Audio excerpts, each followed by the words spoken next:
Hi friends, welcome to Simis Nadan Kitchen. ഇന്ന് ഞാൻ ഉണ്ടാക്കാൻ പോകുന്നത് ചീര വെച്ചിട്ട് കട്ട്ലേറ്റ് ആണ്. അപ്പോൾ ഇത് എങ്ങനെയാണ് ഉണ്ടാക്കുന്നതെന്ന് നോക്കാം. എൻ്റെ ചാനൽ ആദ്യമായിട്ടാണ് കാണുന്നതെന്നുണ്ടെങ്കിൽ ഒന്ന് സബ്സ്ക്രൈബ് ചെയ്തേക്കാം. സബ്സ്ക്രൈബ് ചെയ്ത് കഴിയുമ്പോഴത്തേക്കും ഒരു ബെൽ ഐക്കൺ വരും. ആ ബെൽ ഐക്കണിൽ കൂടെ ക്ലിക്ക് ചെയ്യുകയാണെന്നുണ്ടെങ്കിൽ ഞാൻ അപ്ലോഡ് ചെയ്യുന്ന വീഡിയോ നിങ്ങൾക്ക് അപ്പം തന്നെ കിട്ടും.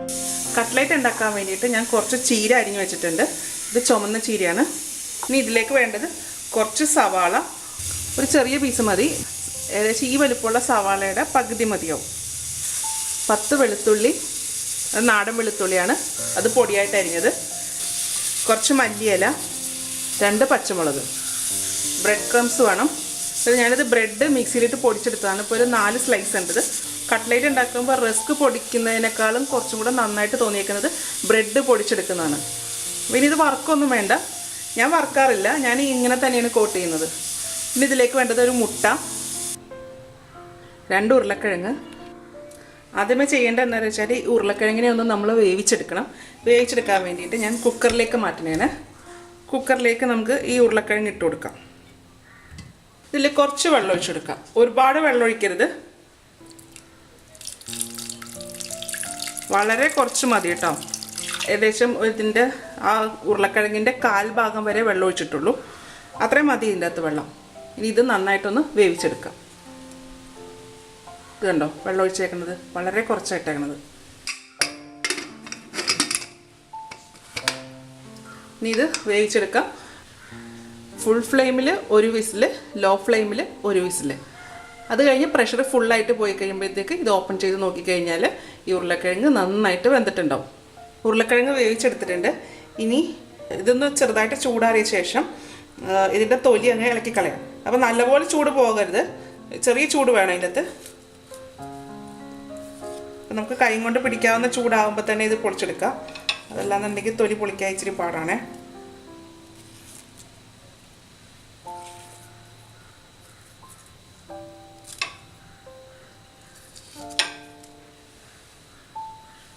അപ്പോൾ ഉരുളക്കിഴങ്ങിൻ്റെ തൊലി പൊളിച്ചെടുത്തിട്ടുണ്ട്. ഇനി ഇത് നന്നായിട്ട് നമുക്കൊന്ന് പൊടിച്ചെടുക്കണം. അപ്പോൾ നമുക്കത് കൈ കൊണ്ട് തന്നെ വേണം പൊടിക്കാനായിട്ട്. ഞാനൊരു കുഴിയുള്ള ബൗളിലേക്ക് മാറ്റിയിട്ട്, നമ്മൾ കൈ കൊണ്ട് ആക്കാൻ പറ്റത്തില്ല, ഇത് നല്ല ചൂടായിട്ടിരിക്കുക. അപ്പോൾ ഞാനൊരു സ്പൂണിൻ്റെ ബാക്ക് ഇട്ടിട്ട് ഒന്ന് പൊടിക്കണേ. ഇതുപോലെ ഇങ്ങനെ ഉടച്ചെടുക്കാം.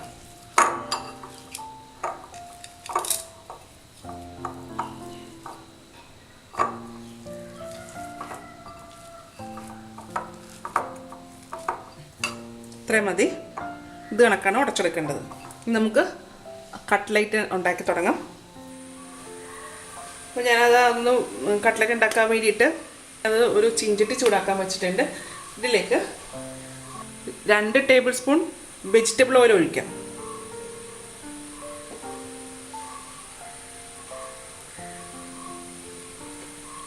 രണ്ട് ടേബിൾ സ്പൂൺ മതി, ഒരുപാട് ഒഴിക്കണ്ട. കട്ട്ലേറ്റ് ഉണ്ടാക്കാൻ വേണ്ടിയിട്ട് വെജിറ്റബിൾ ഓയിൽ തന്നെ വേണം കേട്ടോ.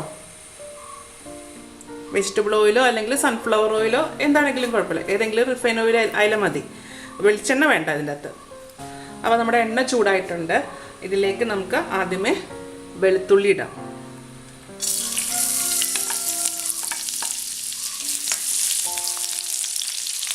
അപ്പോൾ വെളുത്തുള്ളി ഒന്ന് മൂത്ത് വരണം. പച്ചമുളകും കൂടെ ചേർക്കണേന്. ഇനി സവാള,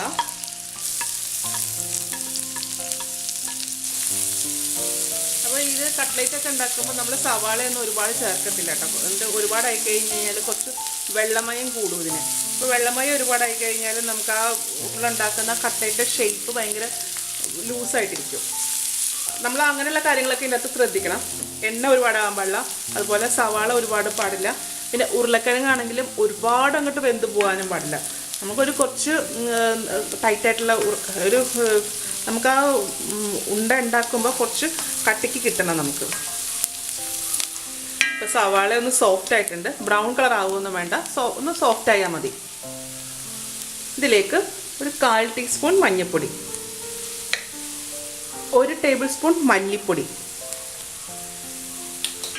ഇനി പൊടികളൊന്ന് നന്നായിട്ട് മൂത്ത് വരണം. ഇതിൻ്റെ അകത്ത് നമ്മൾ മുളക് പൊടി, കുരുമുളക് അങ്ങനെയുള്ള കാര്യങ്ങളൊന്നും ചേർക്കുന്നില്ല. ഇതിന് എരിവിന് വേണ്ടിയിട്ട് നമ്മൾ പച്ചമുളക് തന്നെ ഇട്ടേക്കുന്നത്. അപ്പോൾ കട്ട്ലേറ്റ് എന്ന് പറയുമ്പോൾ ഒത്തിരി സ്പൈസി ഒന്നും അല്ലല്ലോ. അപ്പം ഞാനിട്ടിരിക്കുന്ന ആ 2 പച്ചമുളക് തന്നെ മതിയാവും നമുക്കിൻ്റെ അകത്ത്. അപ്പോൾ പൊടിയൊക്കെ മൂത്തിട്ടുണ്ട്, എണ്ണ തെളിഞ്ഞു വന്നു. ഇനി ഇതിലേക്ക് വേവിച്ചിരിക്കുന്ന ഉരുളക്കിഴങ്ങ് ചേർക്കാം.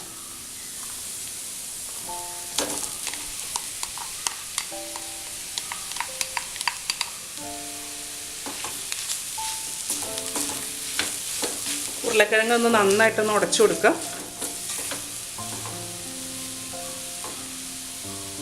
അപ്പം ഞാൻ നേരത്തെ എടുത്ത ആ സെയിം അവിയനെ എടുത്തിട്ട് നന്നായിട്ടൊന്ന് പ്രസ് ചെയ്ത് കൊടുക്കുകയാണ്. അപ്പോൾ നന്നായിട്ട് ഇത് ഉടഞ്ഞിട്ട് ഇത് നന്നായിട്ടൊന്ന് മിക്സ് ചെയ്യാം. ഇനി ഇതിലേക്ക് ഞാൻ ചേർക്കുന്നത് ഉപ്പാണ്.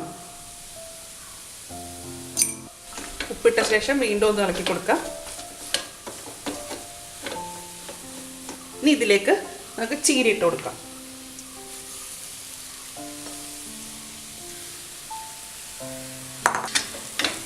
ചീര ഇട്ടിട്ട് നന്നായിട്ട് ഇളക്കി കൊടുക്കാം. ഇതിനകത്ത് വെള്ളത്തിൻ്റെ അംശം ഒട്ടും തന്നെ പാടില്ല കേട്ടോ. ചീര ഇതിലേക്ക് നന്നായിട്ട് ചേരണം. ചീര നന്നായിട്ട് ഇതിലേക്ക് മിക്സ് ആയിട്ടുണ്ട്. ഇനി ഇതിലേക്ക് ചേർക്കുന്നത് മല്ലിയിലയാണ്. അപ്പോൾ മല്ലിയില ഇപ്പം ഞാനിതിൽ അധികം ഇട്ടെടുത്തിട്ടുണ്ട്. അതുകൂടെ ഞങ്ങൾക്ക് മല്ലിയില അധികം ഇഷ്ടമാണ്. ഇപ്പോൾ ഇത്രയും മല്ലിയില വേണ്ടാന്നുണ്ടെങ്കിൽ കുറച്ചിട്ടേച്ചാൽ മതി. അതിന് വേണ്ടാന്നുണ്ടെങ്കിൽ മല്ലിയില ഇഷ്ടമല്ലെങ്കിൽ ചേർക്കണ്ട, നിർബന്ധമില്ല. ഇനി ഇതിലേക്ക് ചേർക്കുന്നത് 1/4 ടീസ്പൂൺ ഗരം മസാല. അപ്പോൾ എപ്പോഴും ഗരം മസാല ലാസ്റ്റ് ചേർക്കാം. ഇനി ഇതെല്ലാം കൂടെ നന്നായിട്ടൊന്ന് മയപ്പെടുത്തിയെടുക്കണം. നല്ല പോലെ മയം വരണം കേട്ടോ. എന്നാൽ മാത്രമേ നമുക്കിതൊന്ന് ശരിക്കും ഉരുട്ടിയെടുക്കാൻ പറ്റുള്ളൂ. അപ്പോൾ അതുപോലെ ഉപ്പും എല്ലാം ഇതിലോട്ട് എല്ലാ വശത്തും ചേർന്ന് വരണം.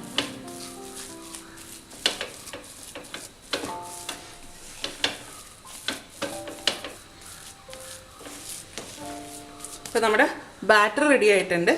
ഇനി സ്റ്റൗവിൻ്റെ ഫ്ലെയിം അങ്ങോട്ട് ഓഫ് ചെയ്യാം. ഇത് നന്നായിട്ട് ഇനി ചൂടാറിയിട്ട് വരണം. ചൂടാറിക്കഴിഞ്ഞ ശേഷം ഇത് നമുക്ക് കട്ട്ലേറ്റിൻ്റെ ഷേപ്പ് ഉണ്ടാക്കാം. ഇതിൻ്റെ ചൂടൊന്ന് ആറിയിട്ടുണ്ട്. അപ്പോൾ നമുക്ക് കൈ കൊണ്ട് പിടിക്കാൻ പറ്റുന്ന ഒരു ചൂടേ ഉള്ളൂ. ഇനി ഇത് നമുക്ക് നമ്മളെ കട്ട്ലേറ്റിൻ്റെ ഷേപ്പ് ഉണ്ടാക്കിയെടുക്കാം. അതൊക്കെ നമ്മൾ ഓരോരുത്തരുടെ ഇഷ്ടം അനുസരിച്ചിട്ട് ഏത് ഷേപ്പ് വേണമെങ്കിലും ഉണ്ടാക്കിയെടുക്കാം കേട്ടോ.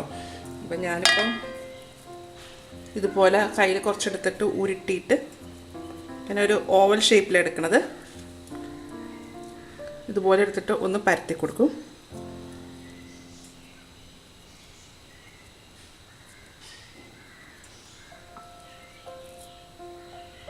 അപ്പോൾ ഈ ഒരു ഷേപ്പാണ് ഞാൻ ഉണ്ടാക്കുന്നത്.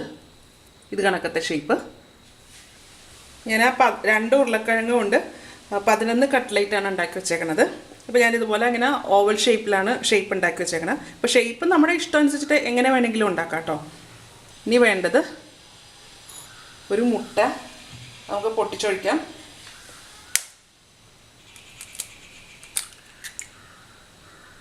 ഇതിലേക്ക് ഞാൻ ഒരു ഡ്രോപ്പ് വെള്ളം ഒഴിക്കുന്നുണ്ട്.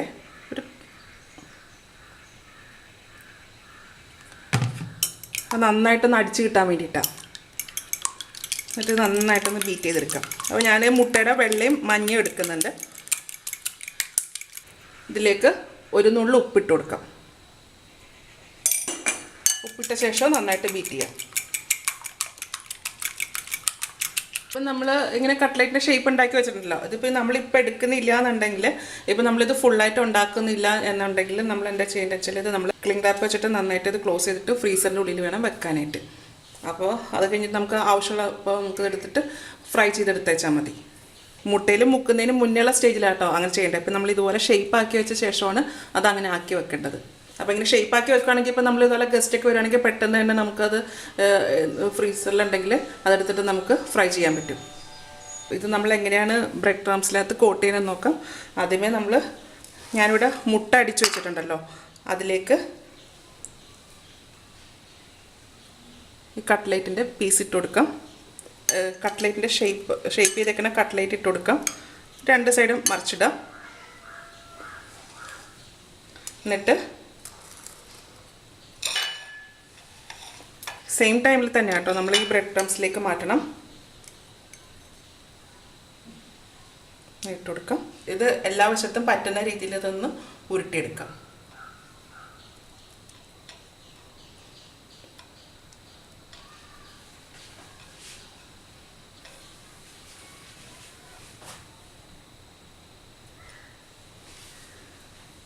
ഇത് കണക്കെ. അപ്പോൾ നമുക്കിതുപോലെ എല്ലാം കോട്ട് ചെയ്തെടുക്കാം. ആദ്യമേ മുട്ടയിലേക്ക് ഡിപ്പ് ചെയ്യുക. എന്നിട്ടിത് രണ്ട് സൈഡും ഒന്ന് മുട്ട പറ്റിച്ചു കൊടുക്കുക. നമ്മൾ വെജിറ്റേറിയൻസൊക്കെ ആകുമ്പോഴത്തേക്ക് മുട്ട കഴിക്കത്തില്ലല്ലോ. അപ്പോൾ അങ്ങനെ ആകുമ്പോഴത്തേക്ക് നമുക്ക് എന്താ ചെയ്യേണ്ടത് വെച്ചാൽ മുട്ടയ്ക്ക് പകരം നമ്മൾ കോൺഫ്ലവർ കലക്കി വെച്ചാൽ മതി കേട്ടോ. അപ്പോൾ കോൺഫ്ലവർ ഇതുപോലെ നല്ല ലൂസായിട്ടൊന്ന് കലക്കിയെടുത്തിട്ട് കട്ട്ലേറ്റിൻ്റെ ഷേപ്പ് അതിൻ്റെ അകത്തേക്ക് ഇട്ടിട്ട് ബ്രെഡ് ക്രംസിൽ മുക്കിയെടുക്കുക. അപ്പോൾ പ്യുവർ വെജായിരിക്കും. നമ്മളപ്പോൾ അതിനകത്ത് വേറെ ഒന്നും ചേർക്കുന്നൊന്നുമില്ലല്ലോ. ഇനി ഇത് നമുക്ക് ഇതിൽ നിന്ന് എടുത്തിട്ട് ഈ ബ്രെഡ് ക്രംസിലേക്ക് മാറ്റാം.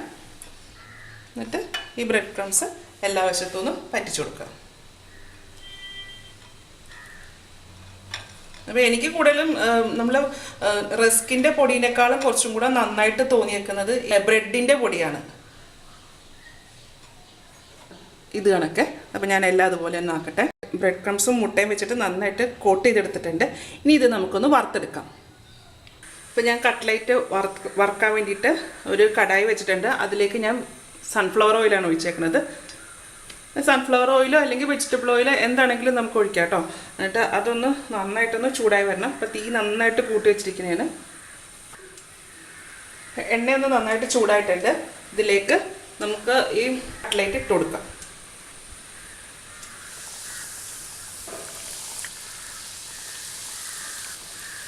ഇതിലേക്ക് എണ്ണ ഒഴിക്കുമ്പോൾ ഇത് മുങ്ങിക്കിടക്കാൻ പാകത്തിന് വേണം എണ്ണ ഒഴിക്കാനായിട്ട്. ഇതിട്ട് കഴിഞ്ഞാൽ തീ നന്നായിട്ടൊന്ന് കുറച്ച് വെക്കുക. ഇത് അല്ലെങ്കിൽ തീ കൂടുതലാണെന്നുണ്ടെങ്കിൽ ഇത് പെട്ടെന്ന് തന്നെ കരിഞ്ഞു പോകും. ഇതിൻ്റെ പുറത്തുള്ള ബ്രെഡൊക്കെ ഉണ്ടല്ലോ പെട്ടെന്ന് കരിഞ്ഞു പോകും. പിന്നെ കരിഞ്ഞ് ചുവയായിരിക്കും. പിന്നെ ഇത് അധികം മൂക്കാനൊന്നുമില്ല. നമ്മൾ ഓൾറെഡി ഇതിൻ്റെ ഉള്ളിലെ മസാലയൊക്കെ നന്നായിട്ട് വെന്തതാണ്. ഇത് നമുക്ക് ആ പുറത്തെ കോട്ടിങ് മാത്രം വേകാനേ ഉള്ളൂ. അപ്പോൾ നമുക്കിത് പെട്ടെന്ന് തന്നെ ഇത് വെന്ത് കിട്ടുകയും ചെയ്യും. ഇപ്പോൾ ഒരു സൈഡ് മൂത്ത് കഴിഞ്ഞാൽ മറിച്ചിടുക.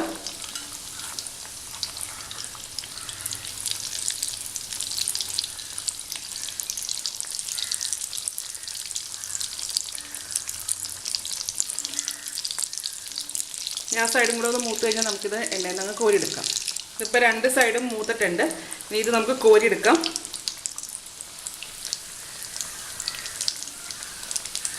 അപ്പോൾ ഇത് കണക്കത്തെ ഒരു തവി ഉണ്ടെങ്കിൽ ഇതിലേക്ക് കോരിയെടുക്കുന്നതായിരിക്കും നല്ലത്. അപ്പോൾ നല്ല എണ്ണയൊക്കെ നന്നായിട്ട് പോകും.